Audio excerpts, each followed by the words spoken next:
intitulado Universidade, Ciência e Classe numa Era de Crises. Então, na coordenação dos trabalhos da mesa do primeiro dia das 14 horas, eu sou o professor Emerson Duarte, professor da Universidade do Estado do Pará e atualmente também da diretoria do Andes Sindicato Nacional, como segundo vice-presidente da Regional Norte 2 do Andes.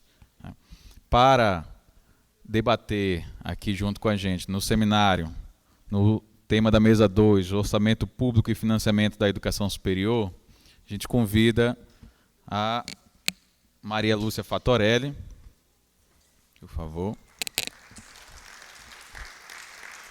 Maria Lúcia Fatorelli, que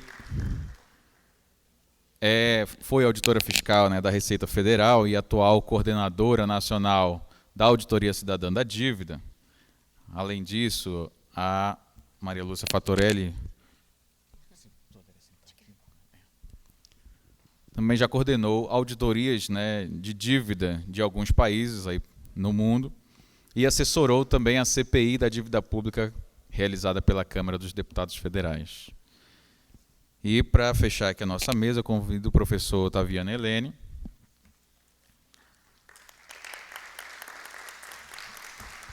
professor da Universidade de São Paulo e que tem também a sua carreira formativa desenvolvida nesta instituição. Além disso, foi um dos ex-presidentes da seção sindical, né, da Universidade de São Paulo, da DUSP, que também é pesquisador, dentre os objetos de estudo, né, o financiamento da educação.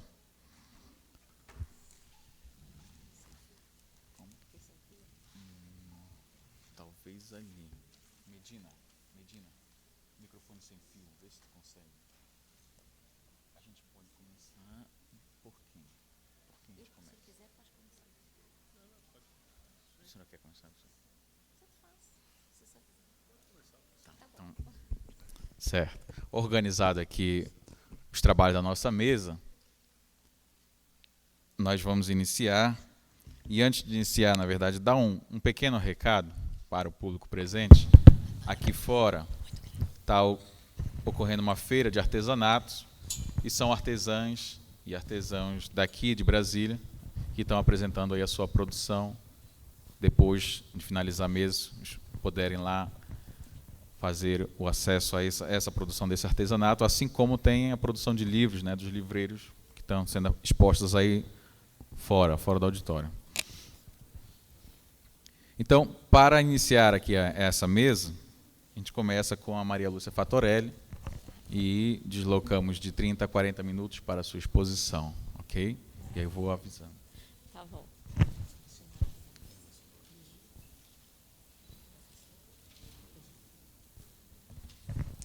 Bom, boa tarde a todas e todos. Cumprimento aqui o caro Emerson, que está organizando, coordenando essa mesa. Professor Otaviano, uma honra compartilhar a mesa com você. Cumprimento nossos amigos que vieram de fora, Francesco, Fábio e o Codiola. E o Codiola.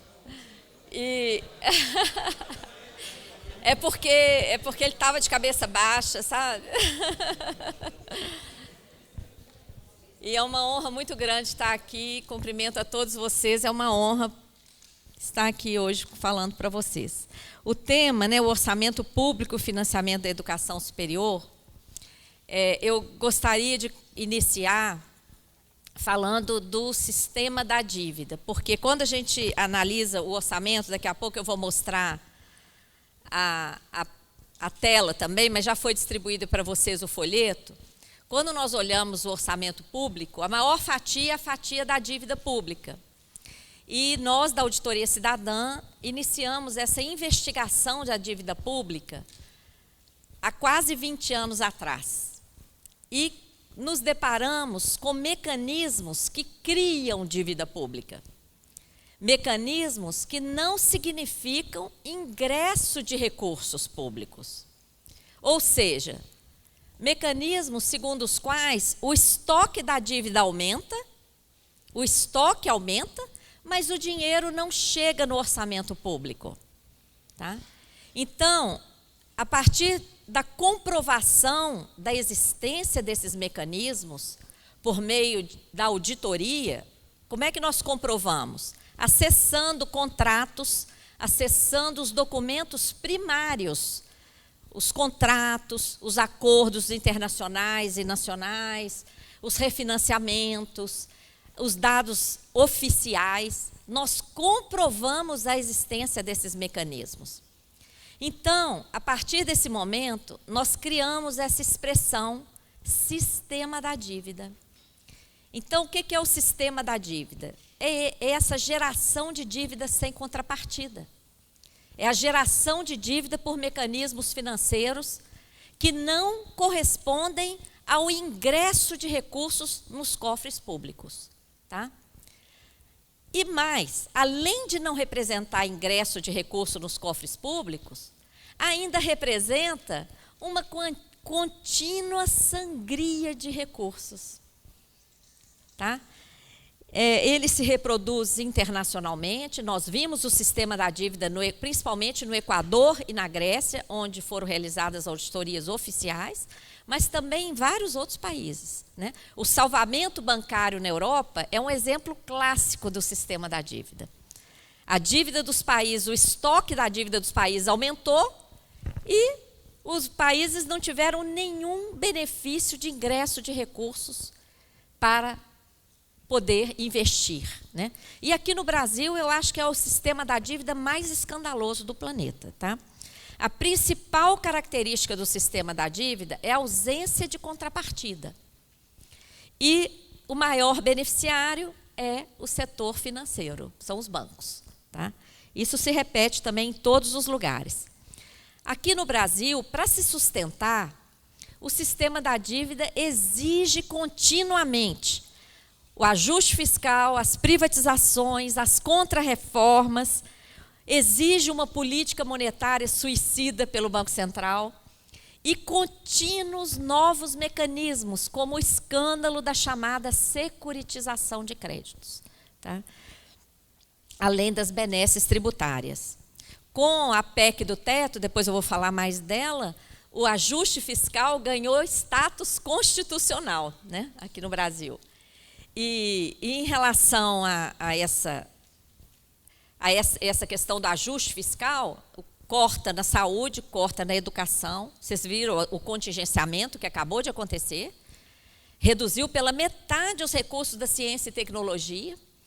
Então, várias áreas ficam totalmente inviabilizadas. E esse contingenciamento é essa economia forçada que se faz, já deixa contingenciado, quer dizer, não vai gastar aquele dinheiro, e no final do ano passa o rodo e aquele dinheiro vai todo para pagar juros da dívida. Tá?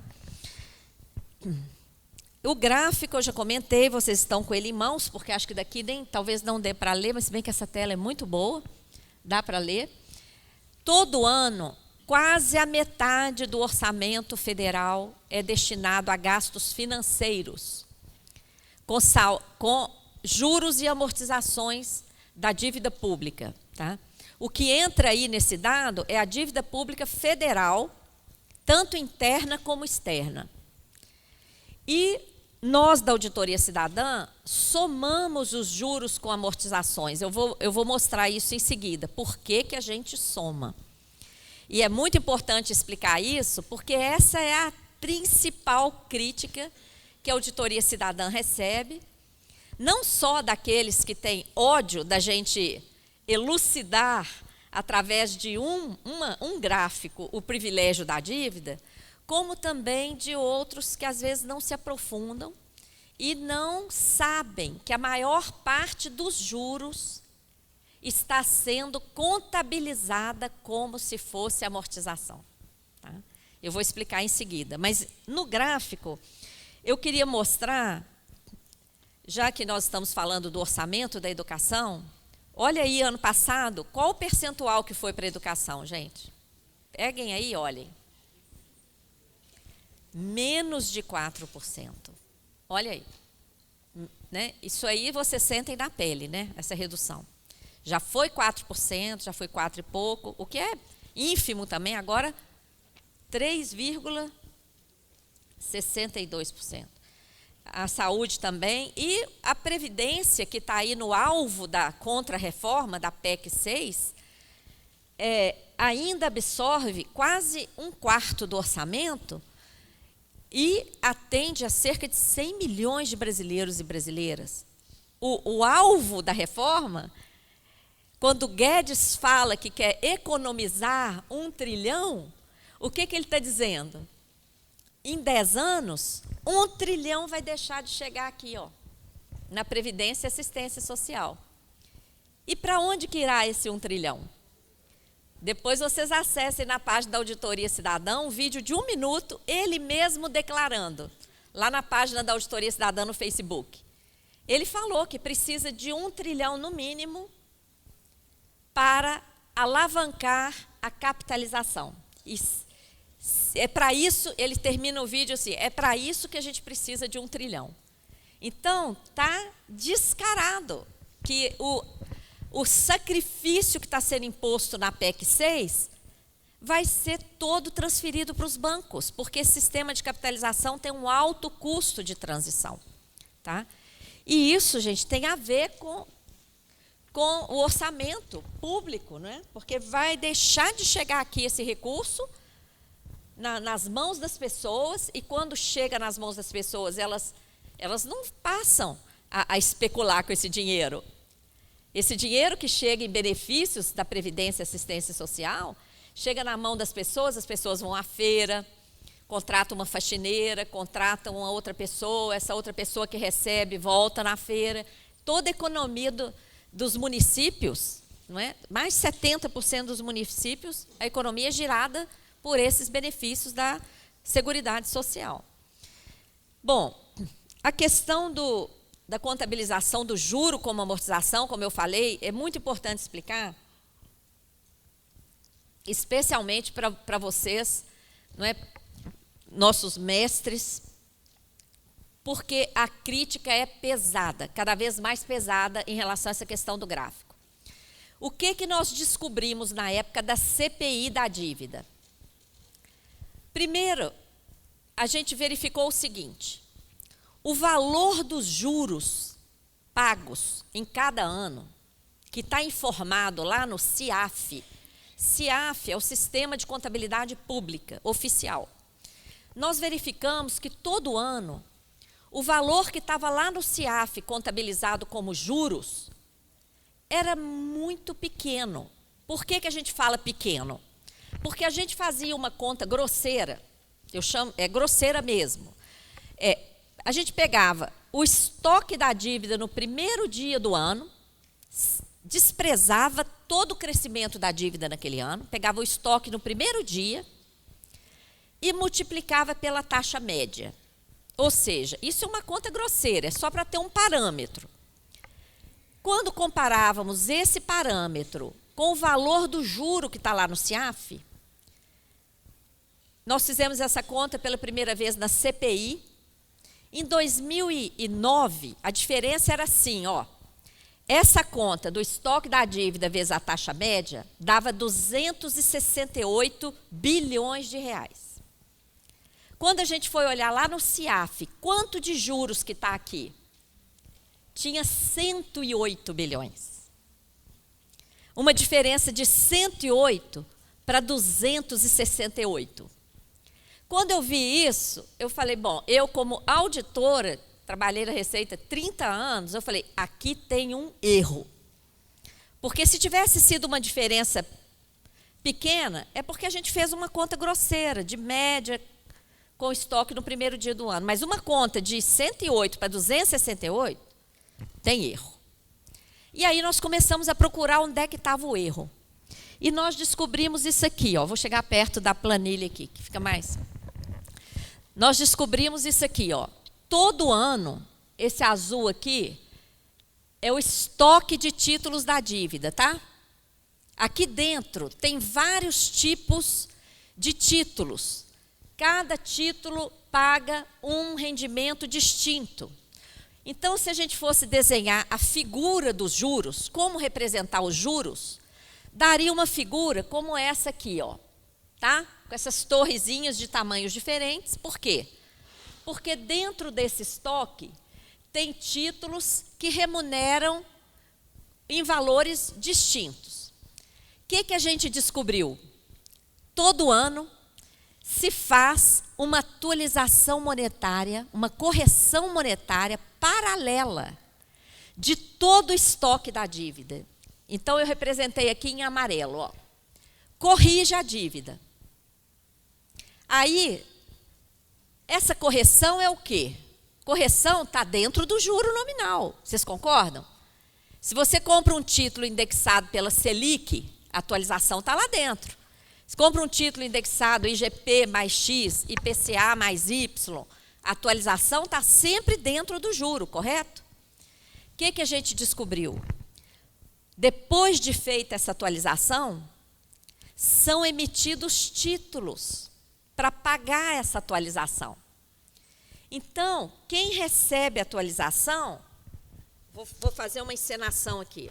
Ó, aqui é o estoque da dívida. Corrigiu, tá? Aí foram emitidos novos títulos que pagaram essa correção, que na verdade é parte dos juros. Pagou. Quem tem título, recebeu. Porém, à medida em que foram emitidos títulos para esse pagamento, o estoque que estava aqui veio para onde? Veio para cá, tá? E por isso que a parcela dos juros que aparece lá no CIAF é pequena, é correspondente só àquelas pontinhas lá, ó. Deu para entender, gente? Então, isso esclareceu a nossa dúvida. Por que o juro é pequeno lá no CIAF e por que a amortização que aparece no CIAF é gigante?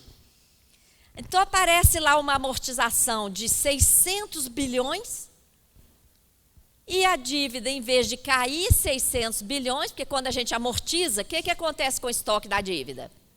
Diminui. Só que aqui a gente amortiza 600, aí a gente vai olhar lá, o que aconteceu com o estoque? Subiu 600. Por que subiu? Porque aquela parte amarela ali, ó, aqueles títulos que foram emitidos para pagar parte dos juros, toda essa parte aqui que foi emitida para pagar essa bolada de juros, está sendo contabilizada como se fosse amortização. Deu para entender? E por que isso é muito relevante? A gente tem que somar o juro com a amortização, porque, primeiro, o governo não dá transparência como é que ele faz essa atualização paralela. Claro, a gente até entende, isso aí é uma fraude, tá? Então, ele não revela. Segundo, isso burla a Constituição Federal. Por quê?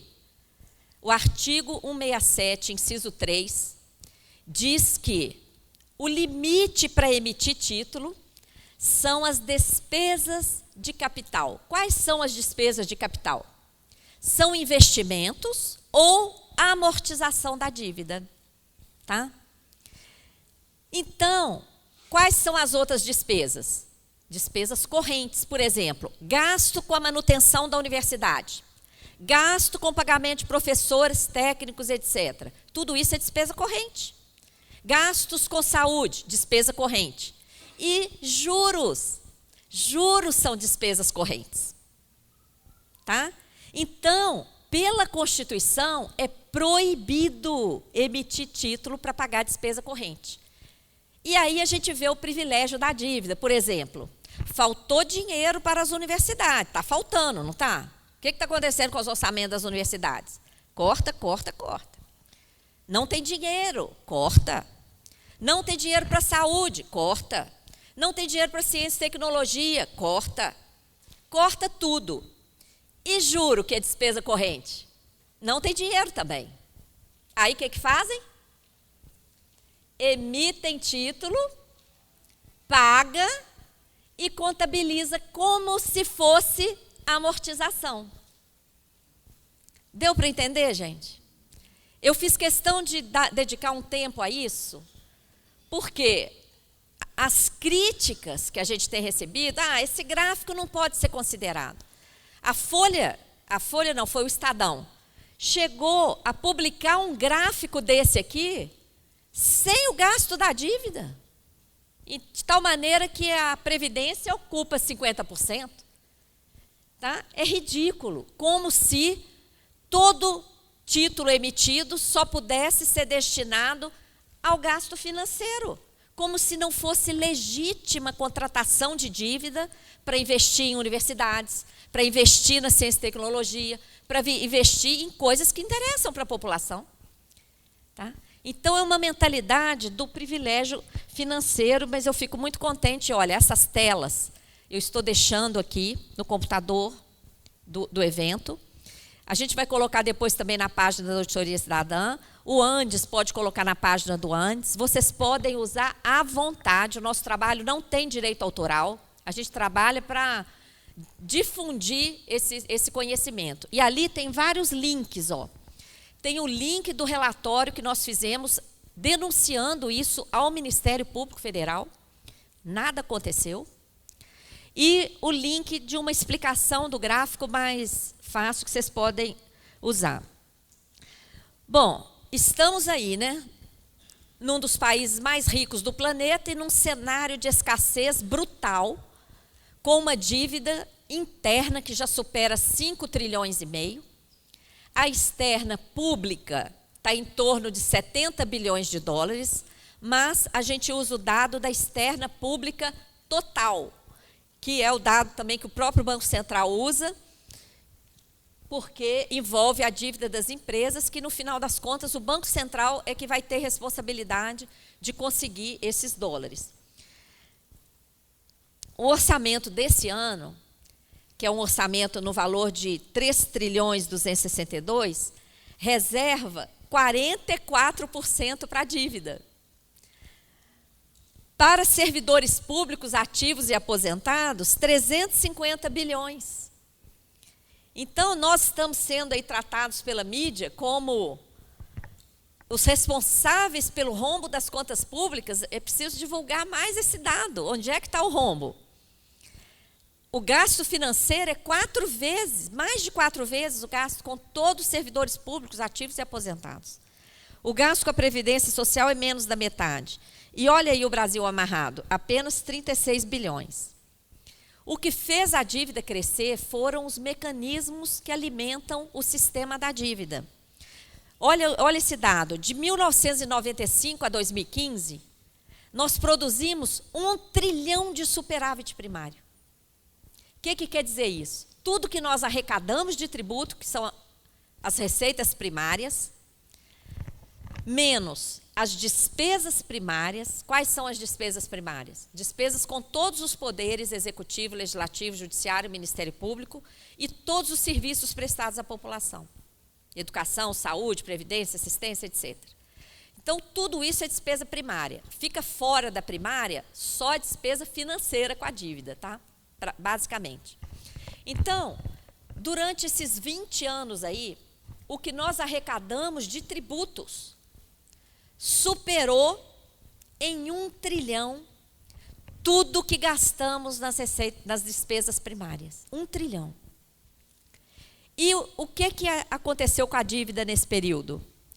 Saltou de 86 bilhões para 4 trilhões. Então, o que adianta, gente, ficar vendendo as nossas empresas nas privatizações, ficar cortando nos gastos sociais? O problema está no gasto financeiro, sempre esteve. Olha esse dado. Esse dado escancara onde é que está o problema das finanças públicas no Brasil. Tá? Não está na Previdência, não está nos servidores. Descaradamente está na dívida pública, na chamada dívida pública. E onde é que está o déficit? O déficit está no Banco Central. E nós estamos defendendo a tese de que o custo da política monetária que provocou essa crise que nós estamos vivendo. Por quê? A partir de 2013, o Banco Central começou a subir a taxa básica de juros Selic. Lá em 2013, a taxa estava em 7%. O Banco Central foi elevando de 0,25 em 0,25 para 7, para 8, para 9, para 10, para 11, 12, 13, 14. Chegou em 14,25 a taxa básica e ficou em 14,25 mais de um ano. Ao mesmo tempo, o Banco Central começou a aceitar o depósito de toda a sobra de caixa dos bancos e remunerou essa sobra. Quando eu falo sobra de caixa dos bancos, gente, eu estou falando do seguinte: aquele dinheiro que os bancos não conseguem emprestar. E por que eles não conseguem emprestar?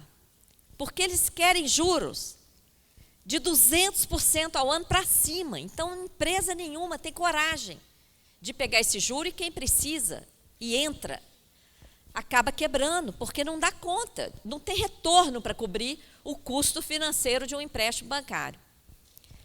Vocês têm ideia de qual o volume que alcançou no final de 2015, início de 2016, esses depósitos voluntários que o Banco Central aceitou? Vocês têm ideia? R$1 trilhão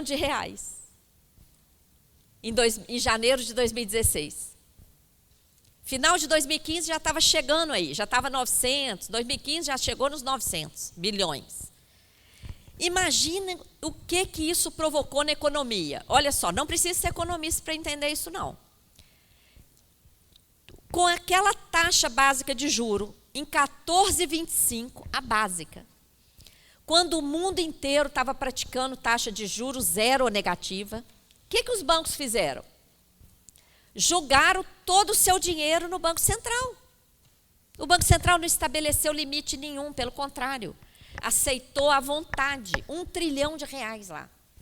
E remunerando diariamente, pela Selic ou mais, tá? Remunerando diariamente. O que isso provocou na economia? Quando a indústria média ou pequena, né, porque a única que tem capital de giro, gente, são as grandonas. As empresas médias não têm, elas dependem do capital de giro do banco. Quando elas chegavam lá para pegar o capital de giro, por alguns dias, o banco não tem. Não tem. Até um capital de giro que o banco deixava com as empresas durante 10, 15 dias, às vezes até um mês, secou. Foi reduzido, a partir de 2015, para menos de 30%. Então, a empresa não tinha acesso a crédito. Por quê? O dinheiro estava lá no Banco Central. O que vocês acham que aconteceria com a economia brasileira se o Banco Central parasse de remunerar essa bolada de... Agora já está em 1 trilhão e 200. Mais de R$1 trilhão. O que vocês acham se esse dinheiro estivesse nos bancos? Os bancos iam querer ficar com esse dinheiro dentro da gaveta? O que os bancos iam querer fazer? Prestar. Para emprestar, o que eles teriam que fazer? Baixar o juro. O que seria da economia brasileira irrigada com 1 trilhão a juro baixo? Tchau, crise. Tchau, crise. Tchau, justificativa para a reforma da Previdência. Por quê? As empresas iam ter recursos para funcionar, iam gerar emprego, a arrecadação das contribuições sociais ia aumentar, tá? Então, gente, essa crise foi provocada, foi criada. Tá? E não foi só isso, juro alto e remuneração da sobra de caixa dos bancos, não. Prejuízos com swap cambial de setembro de 2014 a setembro de 2015 foram 207 bilhões de prejuízo com swap cambial. Um escândalo. Tá? E não foi só isso. Em 2015, emitiram 480 bilhões de reais de títulos, além do necessário para rolar a dívida. E botaram o dinheiro no Caixa Única do Tesouro e ficaram pagando o juro daquilo ali. Porque depois que emite o título e vende, no dia seguinte, o que começa a acontecer? Obrigação de juros. Olha, nenhuma economia dá conta disso aqui tudo ao mesmo tempo. Um juro abusivo, uma escassez de moeda provocada pela própria autoridade monetária. Ao mesmo tempo, essa operação provocou escassez de moeda, aumento da dívida, porque eles trocam com dívida. O Banco Central aceita o depósito e entrega título da dívida para os bancos para justificar a remuneração. Então, 1 trilhão e 200 bilhões da nossa dívida está nessa operação aí, servindo só para remunerar a sobra de caixa dos bancos. Aí eu pergunto para vocês, isso é dívida? Isso é dívida, gente? Não, isso é sistema da dívida, tá? Bom, o que aconteceu em 2015, quando a crise estava sendo fabricada? A dívida cresceu 732 bilhões em 11 meses de 2015 e os investimentos federais não chegaram a 10. O que significa isso? Esses 722 bilhões se destinaram a pagamento de juros, a remuneração da sobra de caixa dos bancos, a cobrir prejuízo do swap. Tá? É isso. O que explica o cenário de crise e de escassez que nós estamos vivendo? Nós temos dados oficiais, 1 trilhão 270 bilhões no Caixa Único do Tesouro. Vocês sabiam disso? Isso é munição para o Andes lá nas reivindicações com o governo, viu? Isso aqui é munição. 1 trilhão 270 no Caixa Único do Tesouro. Que dinheiro é esse? É dinheiro de títulos emitidos em excesso, tá? Que vão lá formar colchão de liquidez, e dinheiro de excesso de arrecadação, porque apesar da crise nós estamos tendo excesso de arrecadação, que o dinheiro não chega a ser gasto por causa da PEC do teto. Fica lá esperando para pagar juro. 1 trilhão 270. Temos 1 trilhão 130 no Banco Central remunerando a sobra de caixa dos bancos. E temos mais cerca de quase 1 trilhão e meio em reservas internacionais. Tudo isso aqui, gente, dinheiro na gaveta. Dinheiro na gaveta. E os estados à míngua, os municípios à míngua. Olha, sem noção, né? Nós temos a necessidade de compreender a natureza da crise que está acontecendo aqui no Brasil. Porque se a gente não compreender, o discurso do governo, gente, é fatal. O governo chega e fala, não tem dinheiro, tem que fazer reforma. Ontem eu saí lá do Congresso, da Câmara dos Deputados, saí de lá depois de 9 da noite, cercando lá aqueles deputados novos. O professor Osmar esteve lá com a gente. E quando entregava isso aqui para aqueles novatos lá, eles olham e falam, mas isso aqui é verdade? Fala assim, o senhor pode aqui, ó, a letra está pequenininha, mas pede a sua assessoria para entrar nesse link. Isso aqui está no nosso site, é só clicar no link, o senhor vai chegar. Do dado oficial, só que é um calhamaço do orçamento. A gente traduz para isso aqui, mas o senhor vai chegar no dado. E aí, eles falam, não, mas a reforma da Previdência tem que acontecer, porque não tem dinheiro. Gente, invariavelmente, todos falam a mesma coisa, porque é o que o jornal fala todo dia, é o que o governo fala todo dia, é o que os ministros falam todo dia. Como não tem dinheiro se nós temos quase 4 trilhões em caixa? E além dos 4 trilhões, o que provocou essa crise aqui no Brasil? Quem aqui é da área de economia pode até fundamentar isso melhor. Quais as razões para uma crise no capitalismo? Quais as principais razões de uma crise no capitalismo? Eu fui pesquisar isso até em livros estrangeiros. Primeiro, quebra de bancos. É a principal crise, que inclusive foi a causa da crise do subprime nos Estados Unidos. A crise estava instalada nos bancos. Tá? Na Europa também, a crise estava primeiro nos bancos, e aí foi transferida para os países. Se nós tivemos quebra de banco aqui no Brasil, banco aqui lucra o que não se lucra em lugar nenhum do planeta. Segundo motivo, adoecimento da população, pestes, etc., que não tem gente para trabalhar. Não tivemos isso aqui. Tivemos quebra de safra? Pelo contrário, recorde. Tivemos guerra? Também não. O que provocou a crise? A gente não encontra aqui por que as empresas começaram a quebrar. Essa crise veio da quebradeira de indústrias.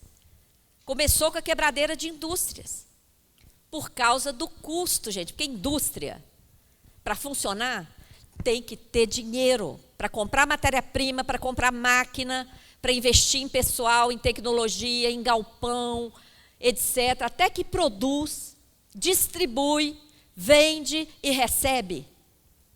Quem financia todo esse ciclo? Indústria não sobrevive sem recurso. E aí, depois que a indústria quebra, a indústria adquire insumos de várias outras indústrias. Uma que quebra, leva um monte de indústrias à quebra também. Quando a indústria quebra, vem o desemprego. Afeta o comércio, porque aqueles produtos deixaram de ser produzidos, não chega no comércio.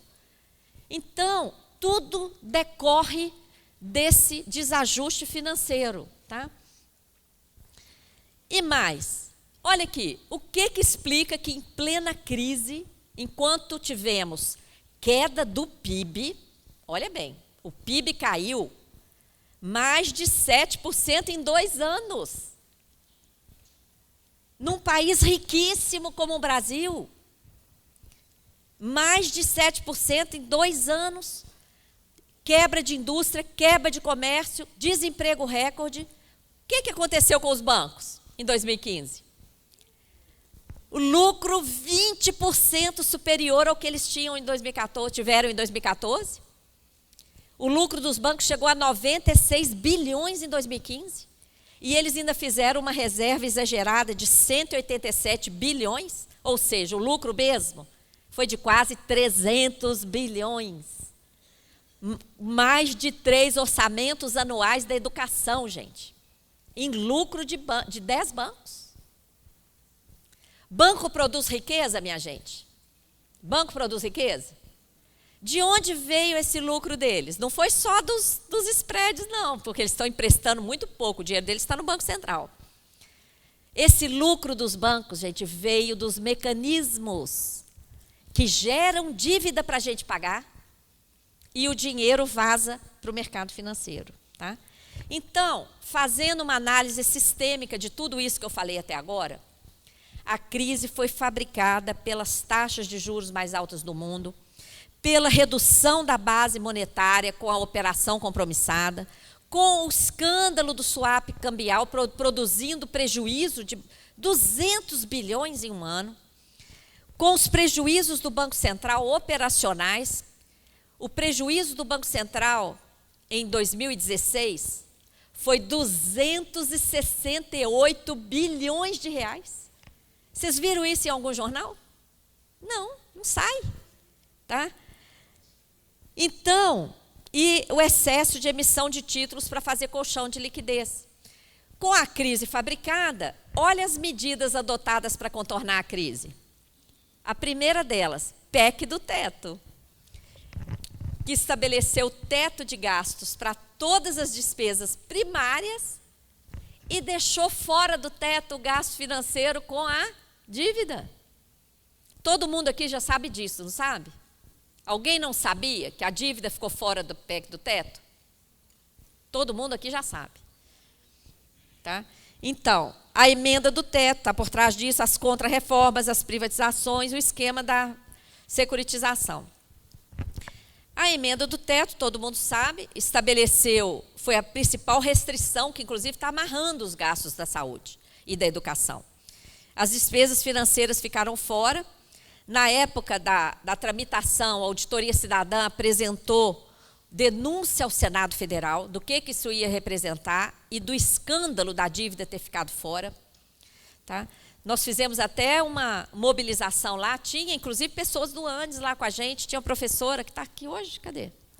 Ela está aqui hoje, eu já encontrei com ela estava com a gente lá no Senado, e a gente, você não estava com a gente lá? A gente abordava os senadores, senador, o senhor sabe o que é despesa primária? Porque a PEC só congelava a despesa primária. Senador, o senhor sabe o que é despesa primária? Olha, só me arrependo de não ter encontrado alguém para filmar. Porque eles faziam cada cara. Hã? Que primária? De que você está falando? Quer dizer, era o ponto da PEC, né? Não adiantou, o Senado ficou surdo. Bom, nesse contexto de congelamento, nós estamos diante da inviabilização do dever do Estado com a saúde e com a educação. Porque, de acordo com a ONU, a nossa população vai crescer cerca de 20%, vai aumentar 20,8 milhões de pessoas, alcançando 228 milhões de pessoas em 2030. Tá? Como manter o mesmo gasto com a educação, com esse aumento da população? É evidente que vai haver um sucateamento, já está havendo, no primeiro ano da PEC já está havendo. Né? Com os valores corrigidos só pelo IPCA,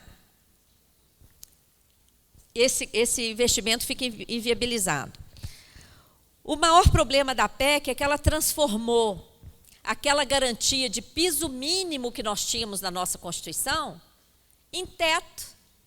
Não é? Então, antes, a Constituição dizia, vai gastar daqui desse piso para cima. Com a PEC, agora vai gastar desse teto para baixo. Né? Olha essa mudança, que horror. Né?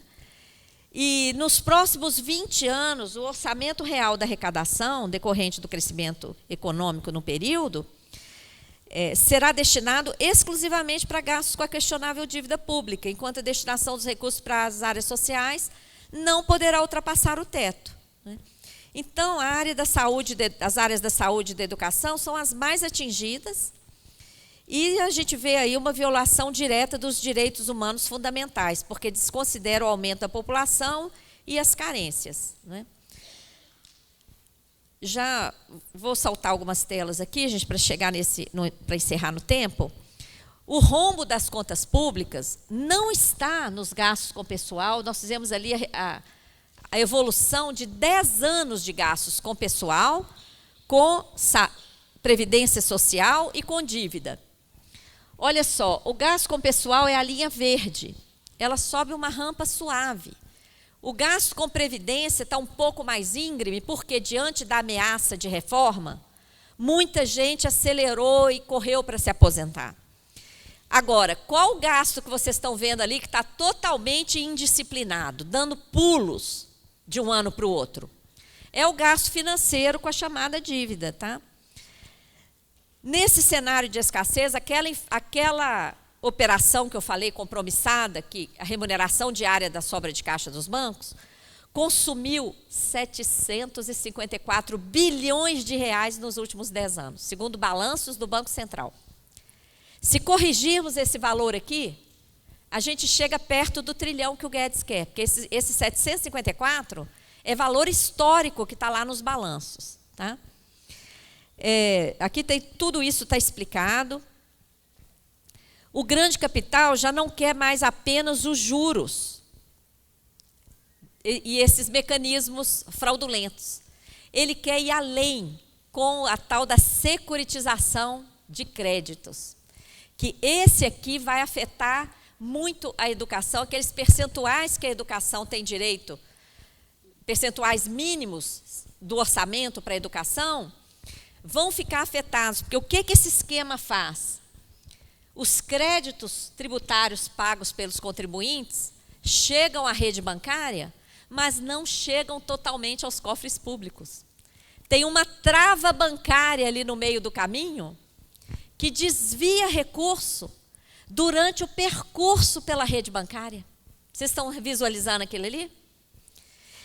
Tem vários vídeos, hoje não é o objetivo explicar esse mecanismo, mas eu não poderia deixar de falar nele, porque o PLP 459 ainda não foi aprovado, e o Andes tem dado uma força para a gente, divulgando.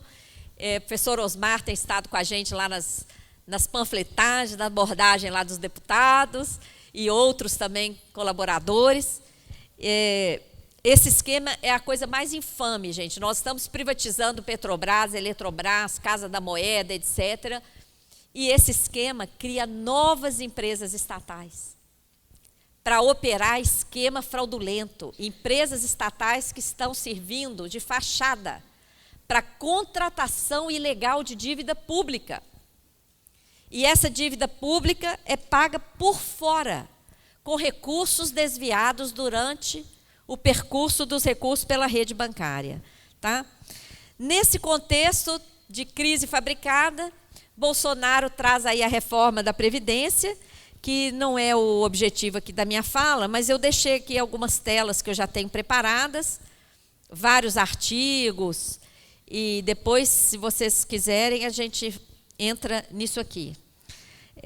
Para concluir, toda essa nossa luta da auditoria cidadã não é porque a gente quer ser especialista da dívida ou treinar pessoas, vocês sabem que a gente tem curso à distância, não é para treinar pessoas para elas se tornarem especialistas da dívida, não é.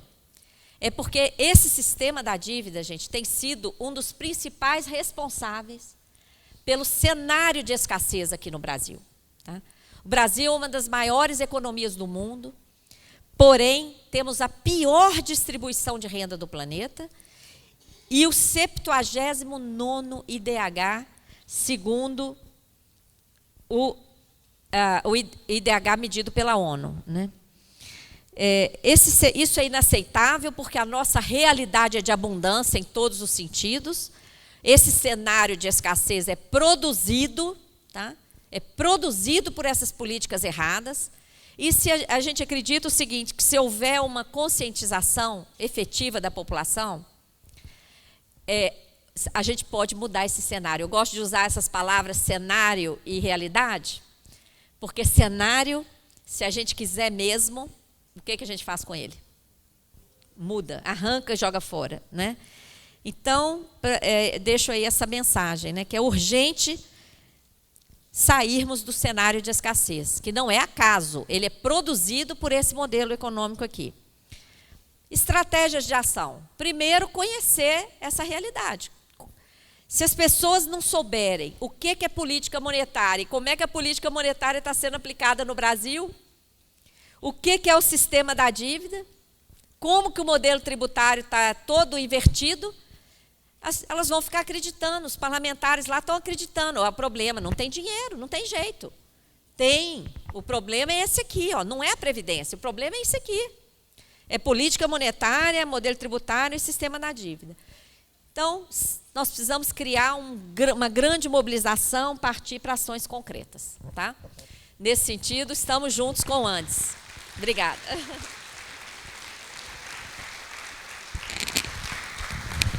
A mesa agradece a exposição da Maria Lúcia Fattorelli. Deixa mais claro, mais nítido para a gente, né, o que é esse sistema da dívida e, na verdade, levanta diversos pontos para o debate no nosso seminário internacional. E eu passo agora a palavra ao professor Otaviano Helene, também para fazer a sua exposição de 30 a 40 minutos. Ok, professor?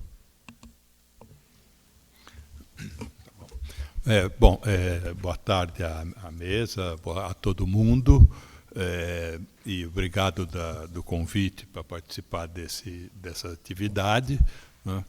E vamos no momento dificílimo da vida brasileira, né? Quer dizer, que acaba exigindo mais da gente.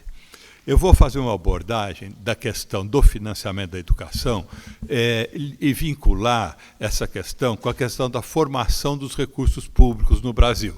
Né? E vou, então, encaminhar nessa direção. A situação geral é mais ou menos a seguinte.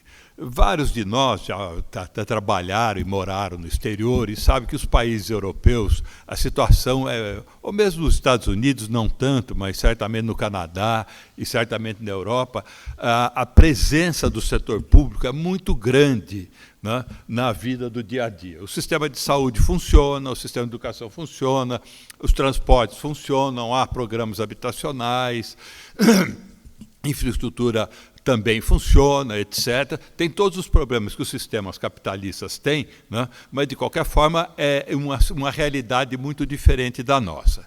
Enquanto que aqui a gente tem essa dificuldade, quer dizer, o SUS não dá conta, a educação tem problemas que não acabam mais, problemas habitacionais gravíssimos, etc, etc.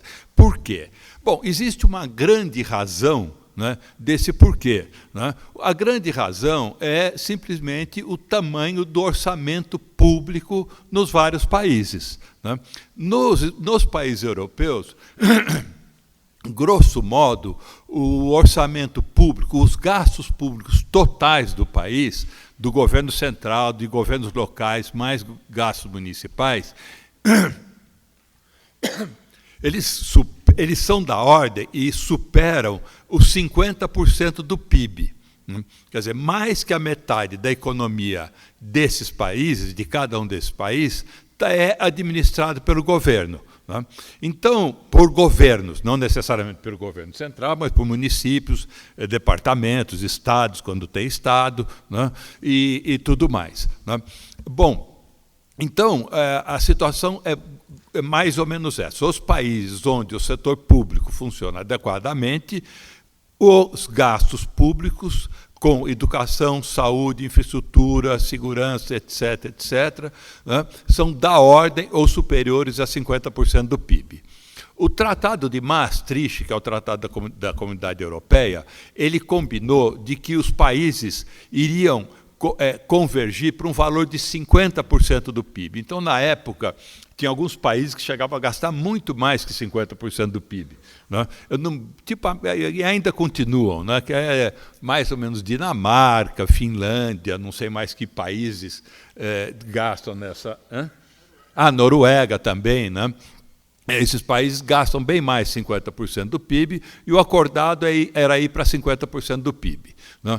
Então, mas, além disso aí, há também um acordo no Tratado de Maastricht que todos os governos podem ainda fechar com um déficit de 3% do PIB, ou seja, ele arrecada 50% e ainda pode gastar mais 3%, que ele imprime, vende título, faz qualquer coisa adicional aos 50%. Bom, e no Brasil como é? Atualmente, os gastos públicos, se a gente somar todos os gastos públicos brasileiros, né, de União, estados e municípios, dá, grosso modo, uns 32%, 33% do PIB, com uma divisão mais ou menos assim. 12%, 13% para a Previdência, né, aposentadoria, pensões, etc. Educação pública, grosso modo, 5%, arredondando, gastos dos municípios, dos estados e da União. Saúde, 4% do PIB. Transporte, saneamento, habitação, urbanismo, 3% do PIB. Né? Esse daí inclui manutenção de estradas, ruas, etc., que a gente percebe diariamente. Daí tem assistência social, 1,5% do PIB, judiciário, 1,5% do PIB, ciência e tecnologia, grosso modo, um pouco mais que 0,5% do PIB, segurança, 1% do PIB, legislativo, 0,5% do PIB, Forças Armadas, 1,5% do PIB. Então, esses são os gastos brasileiros.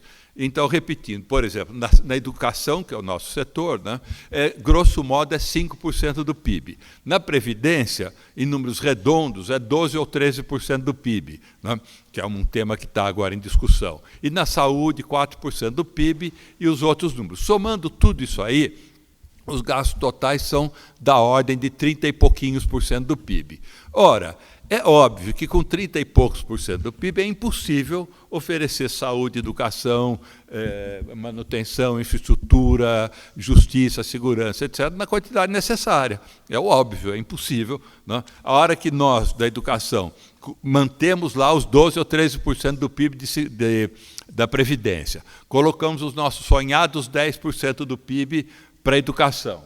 Saúde, precisaria, os países onde o sistema de saúde funcionam, eles gastam pelo setor público 7% a 8% ou 9% do PIB, com pequenas variações. Então, precisaria 8% do PIB. Então, a hora que a gente vai pondo aí nossas reivindicações, a gente chega numa necessidade de 50% do PIB, não tem o que fazer. Né? Se não tem os 50% do PIB, a gente vai simplesmente resolvendo cortar aqui, ali, e fazendo, não cumprindo a tarefa em um monte desses setores. né? Então, acho que esse é um ponto importante para se considerar. Porque no Brasil há um discurso que o Estado é grande demais, o Estado é grande demais, se arrecada muito, é um mastodonte que não anda, o diabo a quatro, né? Bom, isso não é verdade. Se fosse verdade, não precisava repetir o tempo todo, né? Uma coisa que se repete o tempo todo é porque não é verdade. Ninguém fala o tempo todo que beber água é bom, que comer quando está com fome é bom. Isso aí todo mundo sabe, né? Então, uma coisa, quando começa...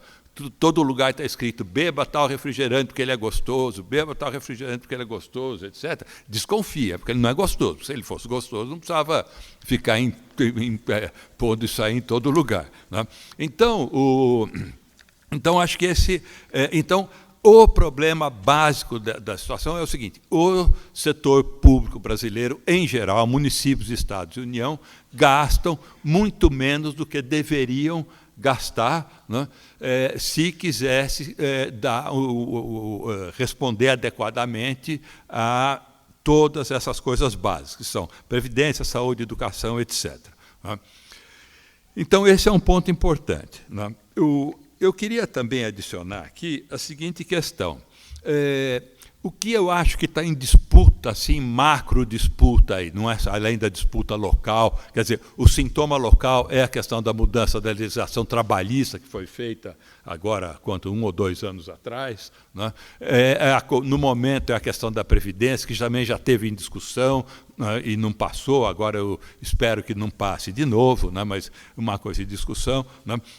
Por que essas coisas surgem agora? Então, eu vou tentar dar uma interpretação.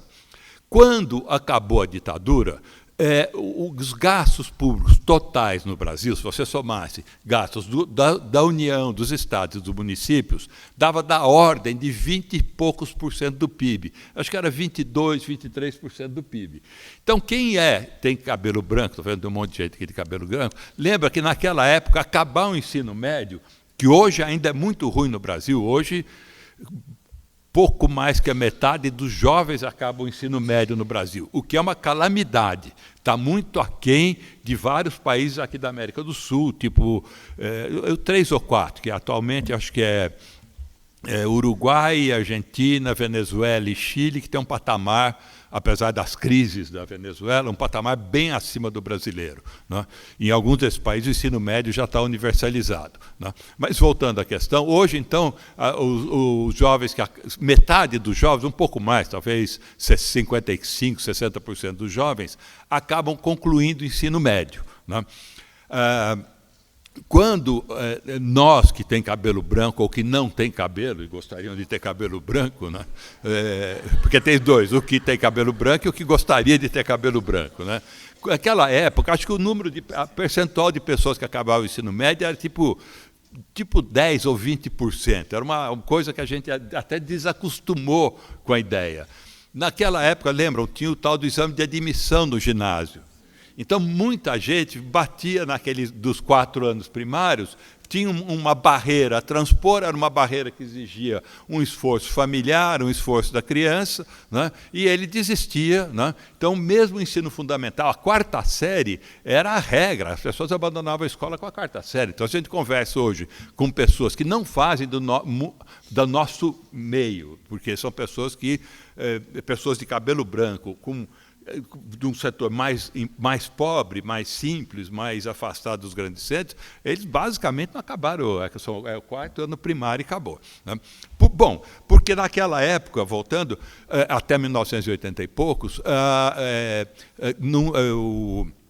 os gastos públicos eram 20 e poucos % do PIB. Então era óbvio, não dava para fazer mais do que se fazia naquela época com esse dinheiro, né? Você só conseguia fazer aquilo. A outra coisa muito marcante é a questão da saúde. Quem também viveu mais ou menos o período até mais recente, antes da Constituição de 88, ou pelo menos antes do SUDES, que foi no começo da década de 80, que foi um movimento grande do pessoal da saúde de preparar o caminho para o SUS, né? Eles criaram um sistema único e descentralizado de saúde, que já era mais abrangente, né? Mas antes disso, por volta de 80, ou 75, 80, né? Quem tinha direito à assistência à saúde era só quem tinha emprego regular, ou seletista, ou funcionário público, o resto não tinha.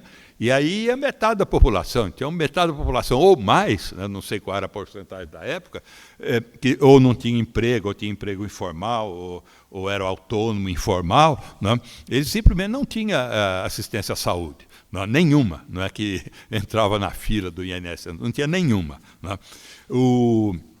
Então, por quê? Porque o orçamento público não dava conta das coisas, ponto final. Não. Então, coisas do tipo que apareceram depois, essas assistências às pessoas sem renda, pessoas com deficiência, que também é outro ponto em disputa, né? É esse benefício permanente, como é que chama? BPC, né? Isso, continuado, exatamente. Esse benefício continuado não existia também. É tudo coisa, inclusive, depois da Constituição de 88. A aposentadoria para o trabalhador rural, a renda mínima para quem não tem renda e chegou nos 65 ou 60, 65 anos, não sei quais são as idades. Né? Essas coisas todas são mais recentes. E, bom, quando essas coisas todas forem incorporadas e quando a saúde teve a grande vitória do SUS, né, que a gente precisa ajudar a preservar, que ele vai ser atacado, né, o ataque está sendo atacado, mas ele vai ser muito mais atacado, como a Previdência está sendo muito mais atacada. Ela sempre foi atacada, só que atualmente ela está sob fogo cerrado, é assim que se diz, levando bala de tudo que é lado. Né? E acho que o SUS também corre o risco de acontecer isso. Né? Essas coisas todas foram surgindo com o fim da ditadura, com os movimentos sociais da década de 80, com a Constituição, que foi uma parte da Constituição, por mais que a gente critique, foi resultado de lutas sociais que existiam na época, né? E elas foram incorporadas aos poucos. E, para incorporar isso aí, os governos tiveram que aumentar suas arrecadações. Né? E aí, então, começou a disputa.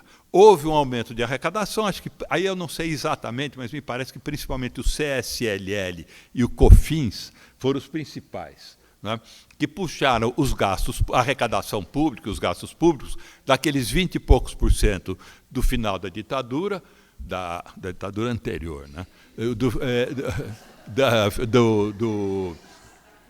de 64, e puxaram para, grosso modo, uns 30 e poucos % do PIB. Ficou nesse patamar. Então, quando a gente acompanha a arrecadação pública, ela tem um crescimento que vai, eu acho que de 1980 e poucos até 2000, talvez, um pouco mais, 2000 e pouquinho, né, ela cresce dos 20 e poucos % até os 30 e poucos %. Né?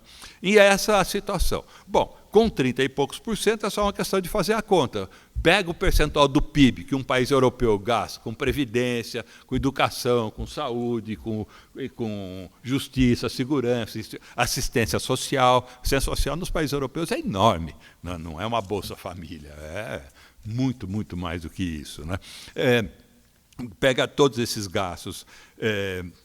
Enfim, eu perdi um pouco o fio da meada, mas... de novo, então todas essas coisas que foram incorporadas na sociedade brasileira são coisas que foram viáveis na medida que aumentou a arrecadação. E aumentou a arrecadação, surgiram esses direitos, e as pessoas falavam, realmente isso é um direito, eu vou brigar por esse direito. Agora chegou num ponto que esses grupos dominantes falaram, para com isso agora, né? Chega, vocês já levaram o que deu para vocês arrancarem, agora vamos parar com isso, né? Deixa que a gente toma conta aqui do negócio e vamos lá. E aí começa a mexer nas questões trabalhistas, né, que foi uma mudança grave, com consequências graves, né? E agora na Previdência, né, com consequências graves no futuro. Né? E tudo o que se diz por aí de que precisa... primeiro era o seguinte, precisa derrubar a Dilma para crescer. Derrubar e não cresceu, ao contrário, diminuiu. Precisa mudar a legislação trabalhista para crescer. Mudar a legislação trabalhista e o desemprego foi lá para 12%, 13%, 14%. Quer dizer, é óbvio que era mentira. Agora precisa mudar a Previdência para crescer. Né? E as pessoas acreditam, né? Porque, no fundo, isso é dito no rádio, na televisão, no jornal, na revista. A pessoa, coitada, não tem nenhum instrumento para enfrentar isso aí e acaba acreditando. Então, eu vi a minha sogra, ela é aposentada e tem a pensão viúva, tem a pensão do marido. E ela acreditava que precisava mudar a Previdência. A gente falava, não, mas eles estão falando que... Quando falam assim na televisão, o governo vai economizar, não sei, dezenas ou centenas de bilhões com a mudança da Previdência, o que quer dizer é o seguinte, os aposentados vão perder dezenas ou centenas de bilhões. É isso, não é outra coisa. Ele vai economizar porque o outro vai perder. Não é que ele vai economizar porque sei lá o quê, ele vai tirar do... E era difícil convencer, porque sempre é aquele argumento, não, mas tem o país. Não. O país de quem? Quer dizer, o país do aposentado ou o país do preguiçoso, ou do rentista, ou do patrão? Quer dizer, qual o país? Né? Mas quando passou o tempo e não teve reajuste, acho que eu não sei que reajuste teve, porque ela era professora aposentada, então o reajuste Paulo disse que não teve, se eu não me engano, né? São 2, 3 anos com reajuste praticamente zero. Né? Então, daí ela foi percebendo que realmente tinha alguma coisa aí. Mas quando doura a pílula e põe a mesma pílula para ser vendida em tudo que é lugar, a pessoa acaba aceitando, né? Acaba acreditando naquilo porque não tem condições de enfrentar a questão. Esse também é um ponto muito grave, né? Porque tem a ver com a manipulação da informação, que são as verdades que a gente acaba incorporando. Né? E aí é um inferno. Isso aí também é uma questão muito difícil de enfrentar, né? Além das questões de educação, orçamento, diabo a quatro, é a questão de quem faz a narrativa. Né? Quem faz a narrativa está cada vez pior, né? E acaba nos afetando, por mais que a gente fale, não, eu sou imune porque eu leio jornal estrangeiro, eu sou imune porque eu conheço história, eu sou imune porque eu sei fazer conta, etc. Não é bem assim, porque a gente não tem tempo de estar lendo jornal estrangeiro, fazendo conta ou estudando história o tempo inteiro. Né? Então, de vez em quando, você tem que falar, bom, não consigo fazer tudo, deixa eu escolher aquele jornal, aquele livro, aquele autor, aquela coisa para me basear, né? E acaba ficando com alguma limitação. Então, acho que esse é um ponto geral que eu queria abordar. A grande disputa é o seguinte, nós passamos de um patamar muito grave lá no final da ditadura, que estava tudo falido, né? Quer dizer, não tinha pedra sobre pedra, né? E com uma arrecadação pública que estava naquele patamar dos 20 e pouquinhos %. Daí deu uma avançada, inclusive até mais ou menos recentemente, na medida que foi se incorporando uma série de direitos, né?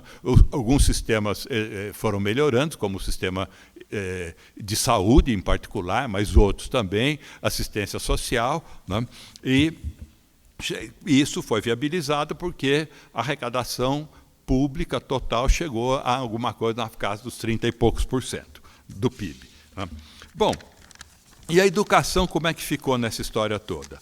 A educação, antes de 88, né, os gastos totais do país com educação pública, eles não chegavam a 3% do PIB. Né? Alguém lembra da emenda Calmon? Né?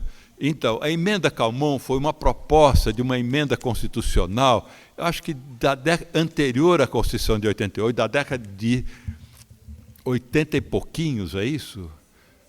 83, né? Que foi definir que os gastos federais, 13% iria para a educação. Então, vejam só para pôr dentro do contexto, os gastos federais, que na época era um percentual do PIB menor do que é hoje, né?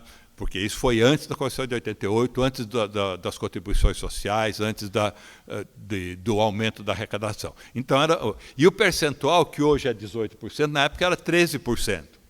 Então, veja, para você conseguir 13% de um valor menor, foi considerado na época uma vitória. Né? E hoje você tem 18% de um valor maior. Né? Então, isso dá uma ideia de como foi viabilizado o crescimento dos recursos para a educação. Né? E por que foi tolerado o aumento de 13% para 18% no federal e depois um mínimo de 25% da arrecadação pública dos estados e municípios, imposto só, né, para a educação, porque nesse período houve um aumento de arrecadação. Então foi possível aumentar essa dotação sem comprometer outros gastos públicos, né. Bom, então a gente passou de um patamar de menos que 3% do PIB para um valor mais ou menos aproximado de 5% do PIB hoje, né? Tanto que, voltando àquilo que eu comentei no início, que nós, quando acabamos o antigo primário, o antigo ginásio, o científico, o clássico, como era chamado antigamente, eram pessoas que conseguiam isso, era uma fração um percentual da população muito menor do que é hoje. Se hoje era ruim, antes era uma absoluta calamidade. Também outra coisa era muito típica nas grandes cidades, era em ponto de ônibus alguém pedir para você dizer para onde ia o ônibus. Não sei se ainda existe isso, acho que não, praticamente não existe mais, né? Mas era muito, muito comum. Estava no ponto do ônibus, a pessoa falava, né, e dava desculpa, eu não enxergo bem, qualquer coisa, mas era óbvio que não sabia ler, né? Então, isso dá uma ideia do patamar, né? Bom, mas 5% do PIB é suficiente, né? Bom, é suficiente para manter o sistema educacional como esse que a gente tem hoje, né? Mas um sistema educacional realmente que garanta a soberania do país, que forme os quadros, que garante o direito de a inclusão, a todo mundo ter as condições necessárias mínimas para se integrar de forma autônoma na sociedade,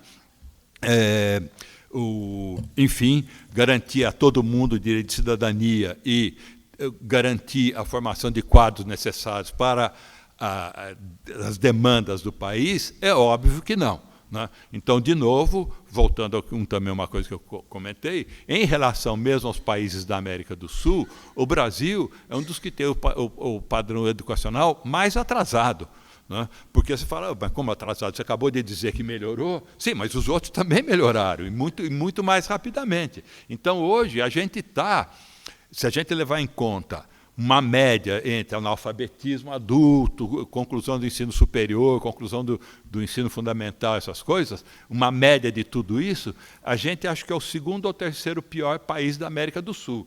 Eu acho que é Guiana e não é mais Bolívia ou Equador, desculpa, o Paraguai, né? A gente está muito ruim. Esses países avançaram muito também. Não é que a gente ficou, então eles ficaram parados olhando. Não. Todos os países avançaram muito na questão educacional. Então, hoje, por exemplo, no ensino superior, esses 3 ou 4 países que eu citei, que é a Venezuela, eu não sei se o dado deste ano ou do ano passado, mas os últimos dados que a Unesco tem compilado indicam que Venezuela, Uruguai, Chile, Equador são países que incluem no ensino superior 60% ou mais dos seus jovens, né? Aquela taxa de matrícula que o pessoal gosta de calcular, o número de matrículas dividido pela população numa faixa etária de 5 anos, dos 18 aos 22, qualquer coisa assim, né? Então, eles conseguem taxas de inclusão superior a 60%, né? E eu acho que é bem superior, o mais baixo desses 4 que eu falei, acho que é 60 e poucos por cento, né? O Brasil está hoje com 40%. Se é que está com 40%, porque às vezes eu tenho a impressão que se inclui lá o ensino à distância. Mas, enfim, 40%. Então, a gente está bem aquém desses países. A gente tem uma taxa de analfabetismo juvenil, na faixa dos 18 anos, muito alta, né, para o padrão atual, né? Acho que é tipo 1 ou 2%, mas para a realidade atual do mundo é um número altíssimo, né? Não tem mais razão para ter jovem analfabeto. Não tem, porque antes você podia falar, quando 50 anos atrás, não tem, o cara mora isolado no meio do mato, não quer ir para a escola, não dá para juntar 3 ou 4, mas hoje não existe esse problema mais, né? Então, não tem explicação para isso aí, é fruto da política realmente educacional nacional, né? E os outros países enfrentaram esses atrasos educacionais, né? Então, como eu falei, se a gente pegar uma média de 3 ou 4 desses indicadores de escolarização, que inclui ensino superior, educação básica e analfabetismo, né, a gente vê que o Brasil está lá entre dos não sei quantos países tem na América do Sul, uns 14, 15, não sei, mas está entre os 2 ou 3 ou piores, né, nessa situação. Claro, porque com 5% do PIB não é possível responder à demanda educacional. Nenhum país, né, superou os seus atrasos educacionais com tão pouco dinheiro, né? Então, deixa eu até dizer qual é a origem dos nossos reivindicação dos 10% do PIB. Esses 10% do PIB surgiram, a reivindicação deles e a demonstração da necessidade deles, lá quando foi feita aquela proposta de Plano Nacional de Educação das entidades da sociedade civil, que era, como é que chamava? O Andes fazia parte, era... Fórum Nacional em Defesa da Escola Pública, né, que era uma grande articulação, né, que, na época, né, e que teve aqueles congressos de educação, né, os CONEDs, e acho que o quarto deles foi o que fechou essas questões, foi em Belo Horizonte, se eu não me engano, né, e onde se montou todos os raciocínios. Os raciocínios eram mais ou menos o seguinte, né, tinha várias formas de fazer o raciocínio. Um deles era o mais simples de todos, era o seguinte: quanto do PIB os países que superaram seus atrasos educacionais e tinham atrasos educacionais similares aos nossos, aplicaram? A resposta, quando se olhava as tabelas da Unesco, era 10% do PIB. Não tinha nenhum país que superava ou tinha superado ou estava superando sem aplicar 10% do PIB. Outra maneira de ver isso aqui era o seguinte: um país em que o sistema educacional funciona adequadamente bem, considerando a sua realidade, ele investe por jovem ou criança na escola da ordem de 30% da renda per capita. Então, a renda per capita é o quanto é o PIB por pessoa. Então, o investimento por jovem ou criança é, em média, 30% da renda per capita. Ou seja, se for um norueguês, são $30 mil por ano. Acho que é literalmente isso. Se for uma criança ou um jovem de um país onde a educação funciona mais ou menos bem, como acho que é o caso de Cuba, mas não só Cuba, os 30% da renda per capita são $3 mil por ano. Porque dólar PPP, por aquele critério paridade de poder de compra, né? Não o de mercado, o dólar paridade de poder de compra. Mas Então, a questão é o seguinte: com 30% da renda per capita é possível, porque quando você põe a renda per capita como referência, é também um referencial para o custo das coisas, para o valor dos salários, para o custo do professor, por tudo que custa naquele país, né? Então, claro, para você, na Noruega, né, que é um país ultra caro, ultra estatizado, né, você provavelmente, para abrir uma escola, você de manhã, o porteiro ir lá, chegar e abrir a escola, acender a luz, etc., já deve custar uma fortuna. Provavelmente com o mesmo dinheiro, se você vai num país pobre, você abre a escola, dá todas as aulas, dá lanche, fecha a escola, com o mesmo dinheiro, né? Então, eu não gosto da comparação em dólar por estudante. Porque o dólar por estudante é o seguinte: $1 na Noruega você não faz nada. $1 no outro país, eventualmente, você dá uma aula inteira, né? E todo mundo vai ficar contente. Então, usar a renda per capita como referência. Então, o gasto, voltando, o investimento por criança e jovem na escola é da ordem de 30% da renda per capita. Se você, na época, ou então voltando lá à origem dos 10% do PIB, na época você fala, bom, nós temos tantos por cento dos jovens na escola, tantos por cento dos jovens, das crianças no ensino fundamental, dos jovens da universidade, etc. Nós gostaríamos de, em um período de 10 anos, porque o Plano Nacional de Educação é decenal, né? Num plano de 10 anos, nós gostaríamos de estar como estavam, na época, os países mais avançados da América do Sul. Então, veja só, o sonho não era era estar em 10 anos como eles tinham estado 10 anos antes. Não era pular para a ponta, não. Era um sonho completamente realista, né? Você não queria ficar igual a ele naquela época. Você queria ficar 10 anos depois igual a ele o que ele tinha sido 10 anos antes. O que não era nada ambicioso demais, né? Bom, então estamos assim e vamos ficar assado. Bom, mas você não pode aumentar o ensino superior sem aumentar o ensino médio. Então não dá para você falar, agora eu vou dobrar de um ano para o outro a taxa de matrícula do ensino superior. É impossível, porque o cara não se forma no ensino médio. Bom, mas para se formar no ensino médio, ele precisa acabar o fundamental. Então você tem que atacar a evasão. Para acabar o fundamental, você tem que resolver o problema da evasão.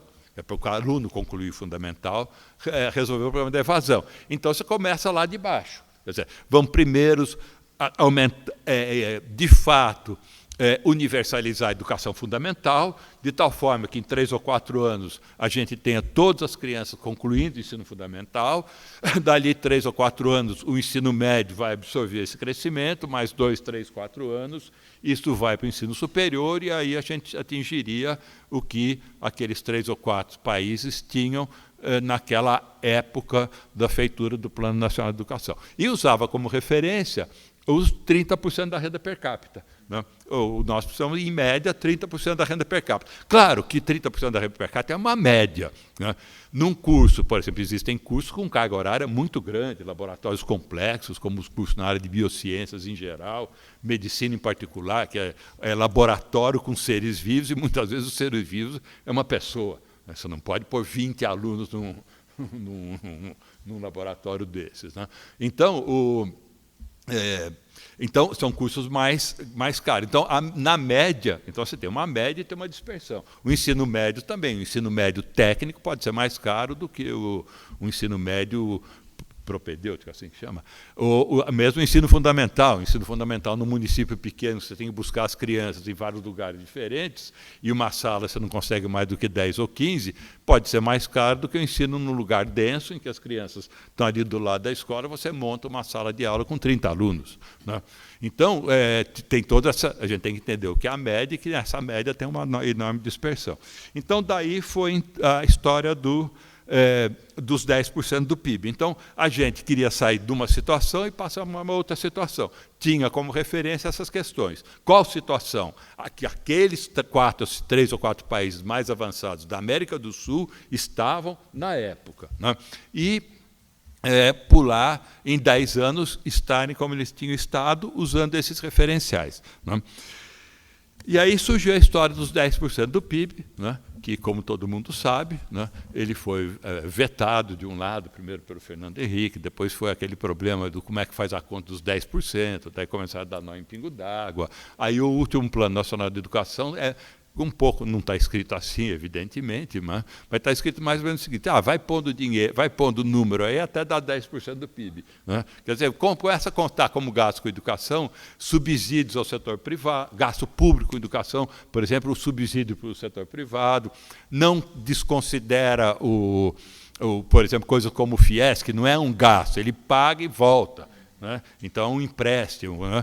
Mas, enfim, mesmo assim a gente ainda está com o nosso 5% do PIB, né, educação pública, e ainda correndo o risco de esse público começar a cada vez a atenuar mais, né, e a gente piorar ainda mais a situação. Né.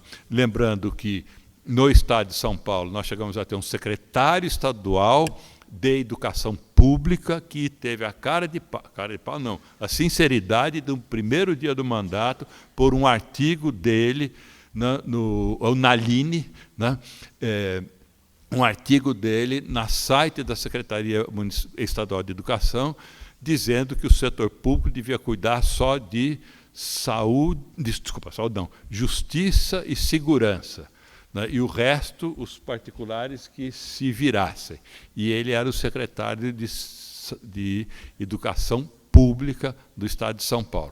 Bom, para não falar dos ministros atuais, né, que aí não dá nem para desqualificar, é desnecessário, né, não sabe nada, não tem nada com educação, né, mas de qualquer forma o ataque à educação pública passa pelos ataques em geral ao setor público, né, e em particular pela emenda constitucional do fim do mundo, né, a emenda constitucional 95, né, que ela vai ter vários efeitos. Vejam, os gastos públicos federais só poderiam aumentar de acordo com a inflação. como no longo prazo a inflação aumenta, desculpa, o PIB aumenta mais do que a inflação, então, percentualmente ao PIB, os gastos cairiam.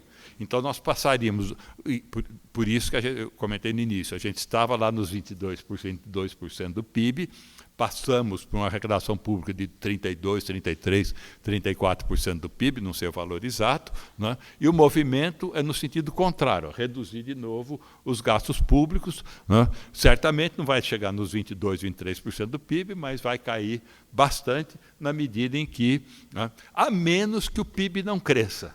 O paradoxo é esse, quer dizer, a situação só não piora se a estagnação econômica, ou pior, a crise acirrar, né? Aí não piora, né?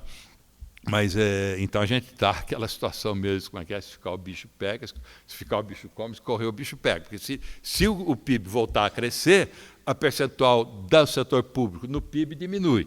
Se o PIB diminuir ou não crescer, né, o percentual não diminui, mas também a gente fica numa situação em que o bicho come, né? Bom, então, essa, eu acho, a grande disputa de prazo largo, não a disputa só momentânea, a disputa é de um prazo mais longo, né? Esse reflexo vai afetar não só os gastos federais, porque, embora a emenda constitucional ela diga só a respeito aos gastos federais, só que acontece o seguinte fenômeno, veja só, como a emenda constitucional vai limitar os gastos federais, o governo vai falar, então eu posso reduzir a minha arrecadação. É uma consequência óbvia. Se eu vou gastar menos, e eu quero gastar menos, então eu diminuo a minha arrecadação. Mas parte da arrecadação do governo federal é o orçamento de estados e municípios, que é o imposto de renda e o IPI. Metade do imposto de renda e do IPI, na verdade, vão para os municípios e os estados. Então, acho que grosso modo, 25% do imposto de renda vai para o município, 25% do imposto de renda vai para os estados e a mesma coisa para o IPI. Então, quando o governo federal diminui o dele, mesmo que a arrecadação dele, mesmo que os estados e municípios não tomem iniciativas equivalentes, eles vão ser prejudicados por causa dessa diminuição da arrecadação. Como é sobre essa arrecadação que são calculados os 25% do PIB,